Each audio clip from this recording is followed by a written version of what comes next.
Colter Peak L. 10,640 feet is a mountain peak in the Absaroka Range in the southeastern section of Yellowstone National Park. The peak is named for mountain man John Colter, reputedly the first white man to visit the Yellowstone region. Colter Peak was first ascended in 1870 by Lt.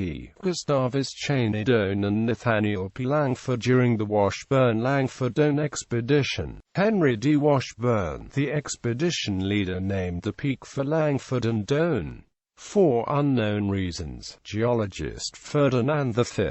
Hayden moved those names to peaks farther north in 1871 during the Hayden Geological Survey of 1871.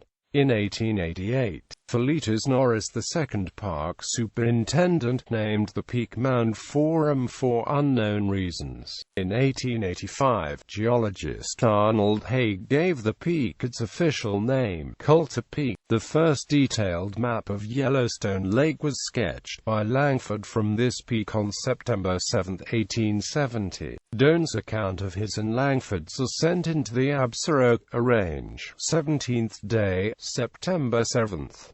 In company with Mr. Langford, I climbed to the summit of a neighboring peak, the highest of the East Range. We were 4 hours reaching the highest point, climbing for over a mile over shelly, feldspathic granite, after leaving our horses at the limit of pines.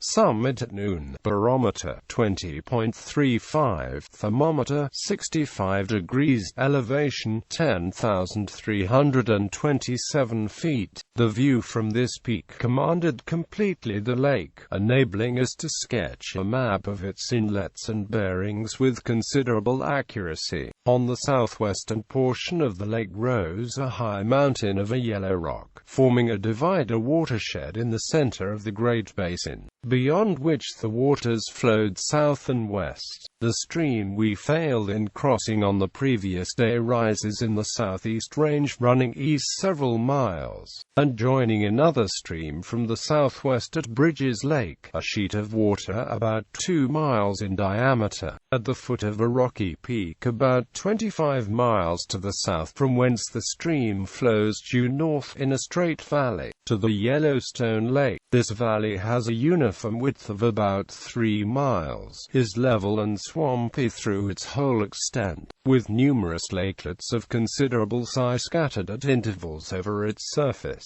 South of Bridges Lake, and beyond the Snake River Divide, were seen 2 vast columns of vapor 30 miles away, which rose at least 500 feet above the tops of the hills. These were 20 times as large as any we had previously seen, but lay a long distance out of our course, and were not visited. Looking east, one mountain succeeds another, with precipitous ravines, volcanic, rugged, and in many places impassable, as if all the fusible portions of the mountains had melted and run away, leaving a vast cinder behind. There were no ranges of peaks. It was a great level plain of summits, with the softer portions melted out, the elevations all coming up to the same level, and capped with horizontal beds of surface lava. This formation extended to the limit of vision. The deep and narrow valleys were grassed and timbered, had sparkling streams,